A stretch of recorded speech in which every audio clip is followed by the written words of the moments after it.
Hi, welcome to my channel. Thanks for stopping by. Today I'm going to show you how to make some safari cupcake holders. And I made these for my daughter's baby shower that was in the safari theme. And these turned out absolutely adorable. So if you like this video, I'd really appreciate it if you give me a thumbs up, subscribe, and hit the bell so you'll be notified the next time I upload a video. Now let's get into this. You can see how adorable this is. I have a little monkey sitting up on top of it here, and these were just adorable at her shower. So let me show you how I made these. To begin with, I just have a 16-inch piece of round wood. Now, your wood does not have to be round, and it does not have to be 16 inches. I'm just showing you that is what I did. And now I'm marking at the 8-inch mark straight across, and I'm also marking at the 8-inch mark up and down so I can find the exact center of this piece of wood. Now, like I said, you can use any size or any shape of wood that you want. It's whatever you need for your project. Then I'm just going to circle the exact center there, and I'm going to do that to 2 pieces of wood like that. Next, I'm going to use a 5/8" dowel. You're going to need 2 of those dowels. The bottom one I left taller, and like I said, I ended up cutting that about 9 3/4 inches, and then I cut that in half for the top layer. Next, I have 2 of these little pieces of wood that are round. My husband just used his hole saw and cut out a couple of these. These are 2.5 inches. And you can see there's also a hole right in the center of those. He's just going to go ahead and screw that right into that center area where I marked on our little piece of wood here.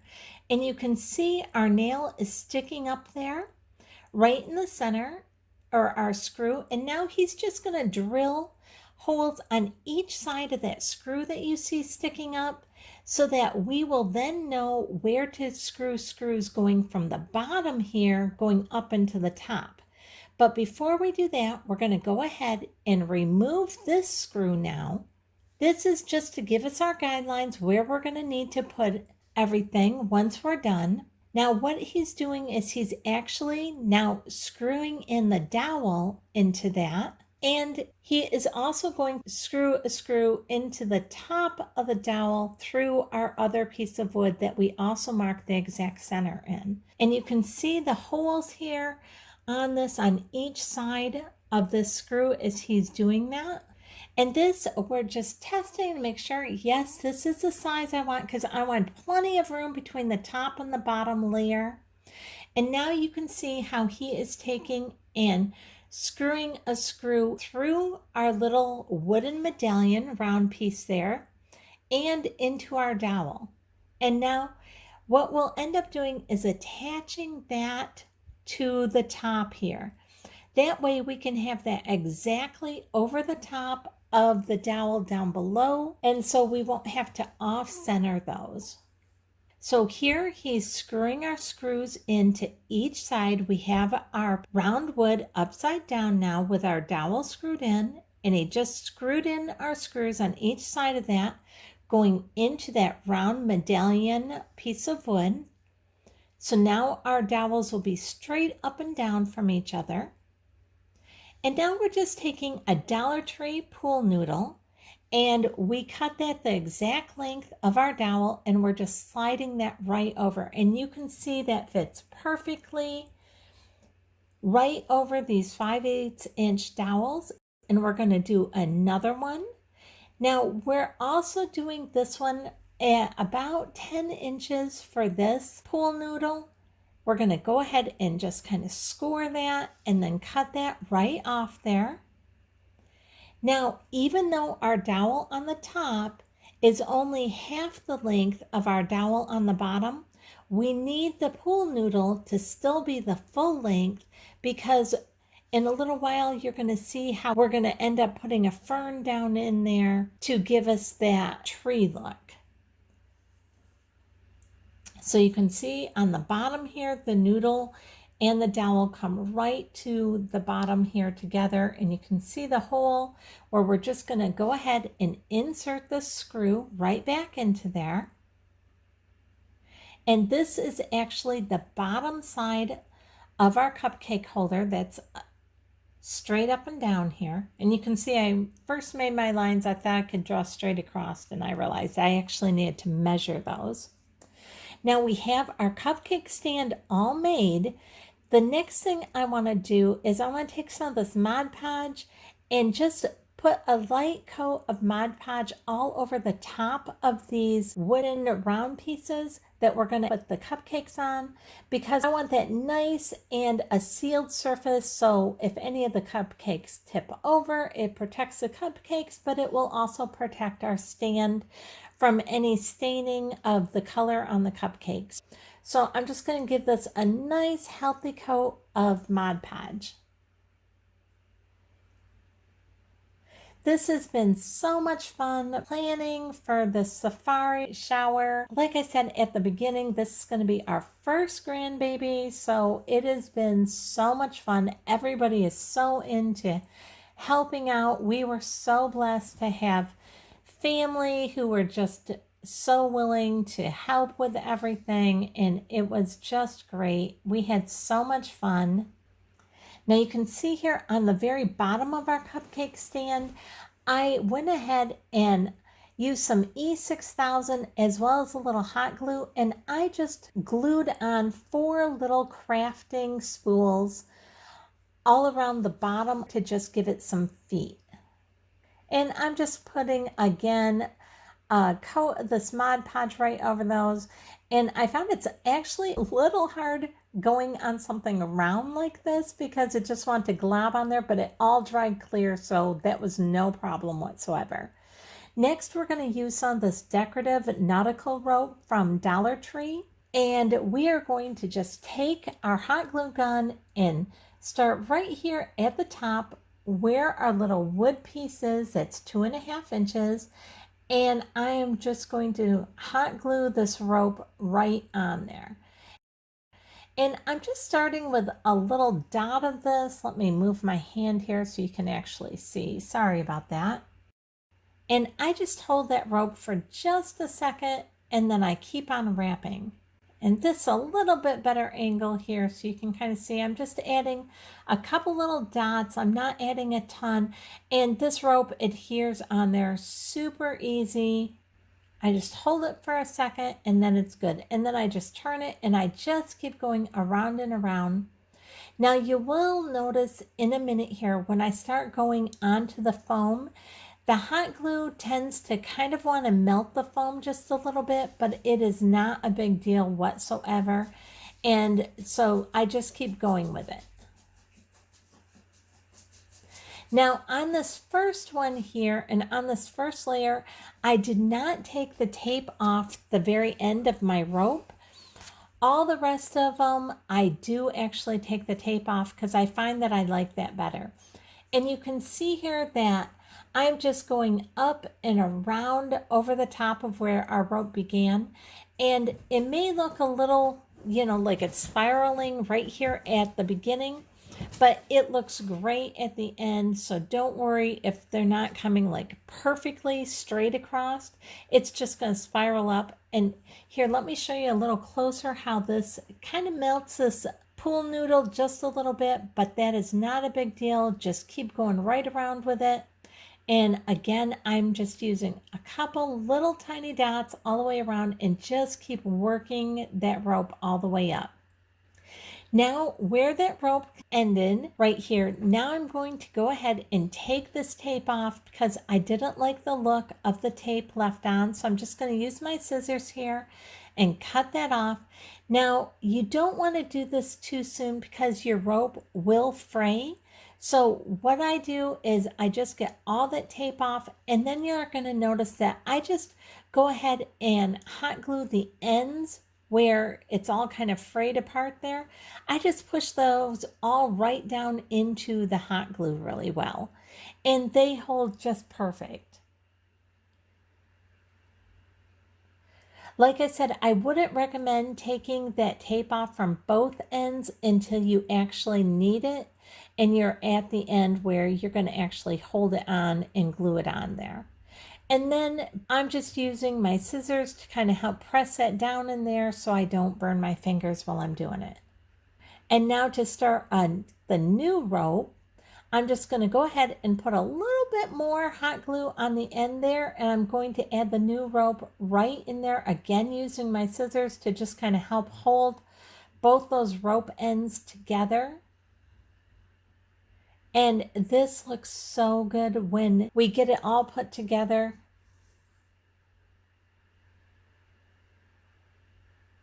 And if you get a little too much hot glue on there, just go ahead and peel a little bit of it off. That's fine. You don't need a ton on there, and you can see that that's not bad. And I just go ahead and peel off a little bit where I think it's a little too thick, because I really want it on the part that you don't see from this front side. And then we're just going to turn this and keep working this all the way around. And I know a lot of you have been wondering where I've been. I haven't gotten out a ton of videos in quite a while, and that's just because we have been so busy with my daughter being pregnant, and she's been looking for a house. And in this market, it has been crazy. We have looked at so many houses, and we have been going like far and wide trying to find the perfect house for her.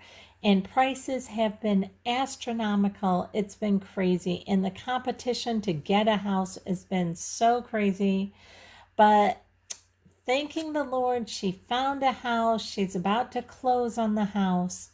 So, and then with doing the shower and the reveal parties and everything that we've been doing with that, it's just been crazy here. But hopefully we'll be getting back on schedule really quick here now.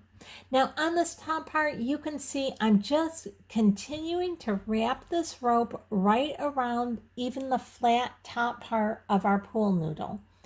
I just continued it going around the sides, right up along the top, and I'm just tucking this rope all the way in, right along the inside portion of this pool noodle, and we are going to go all the way around until the only thing that is left showing is that little tiny hole inside of our pool noodle.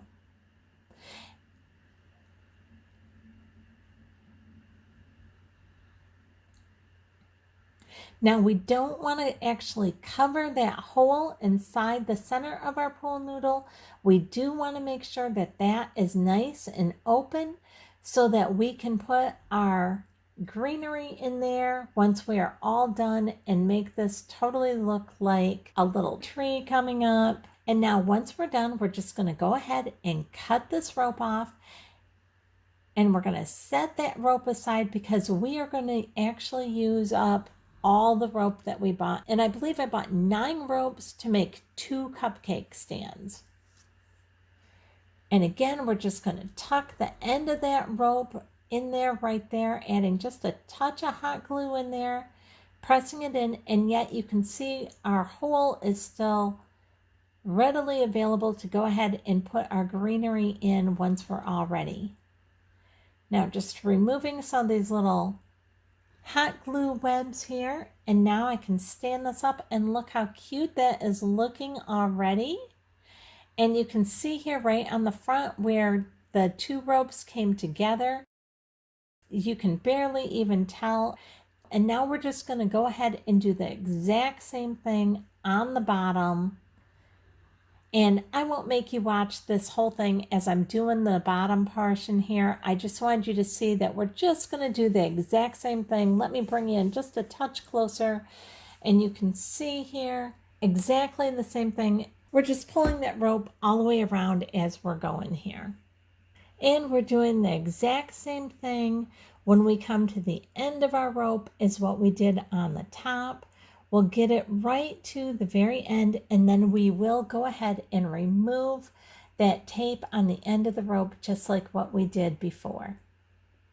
And you can also see as I'm moving this around, the little legs, even though it looked like I had a ton of Mod Podge on them, it all just dries clear.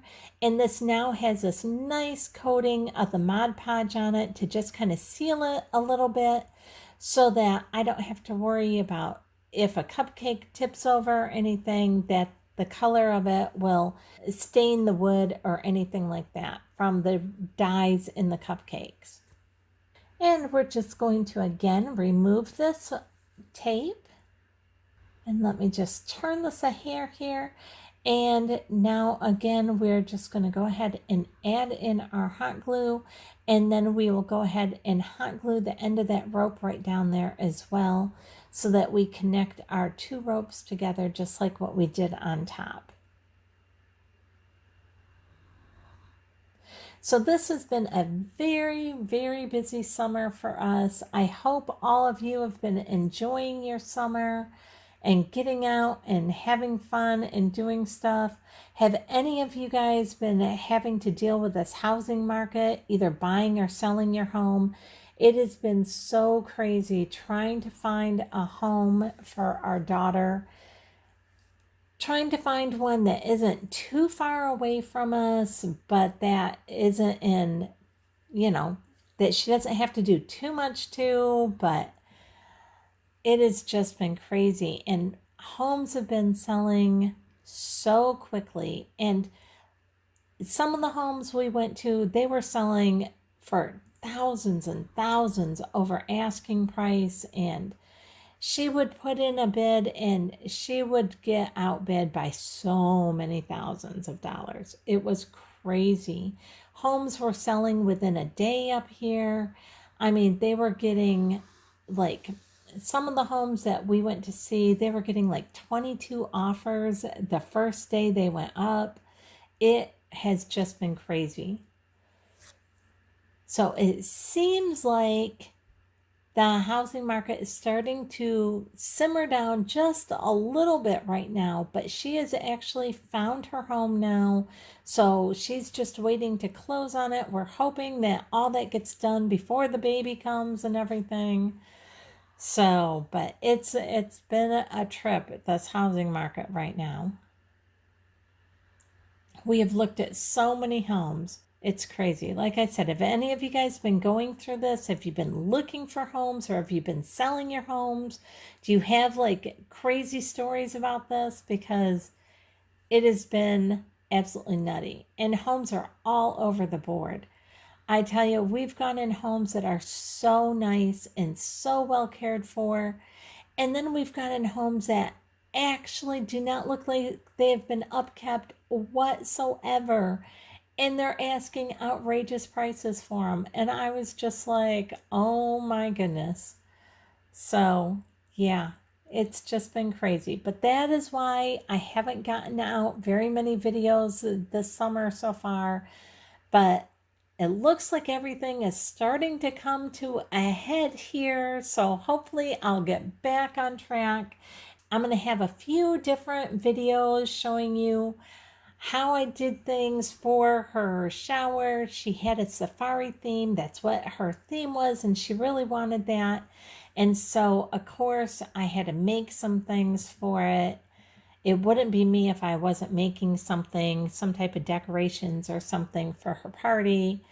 But we are blessed that we have awesome family who helped out. And, you just really find out how much you're loved when everybody is just so willing to pitch in and help. And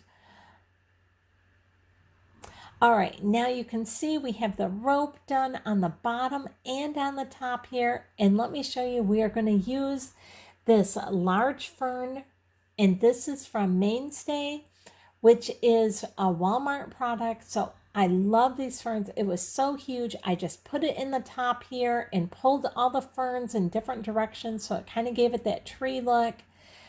So adorable. Let me show you at the party. My mother-in-law was just starting to set up this table here. And so I was like, stop, let me get a quick picture. So yeah, it was just crazy. I didn't even get up half of the stuff I did for her shower, but it still turned out really cute. So I hope you've enjoyed seeing how I made these safari cupcake holders. If you did, I'd really appreciate it if you give me a thumbs up, subscribe, and hit the bell so you'll be notified the next time I upload a video. Thanks so much for watching.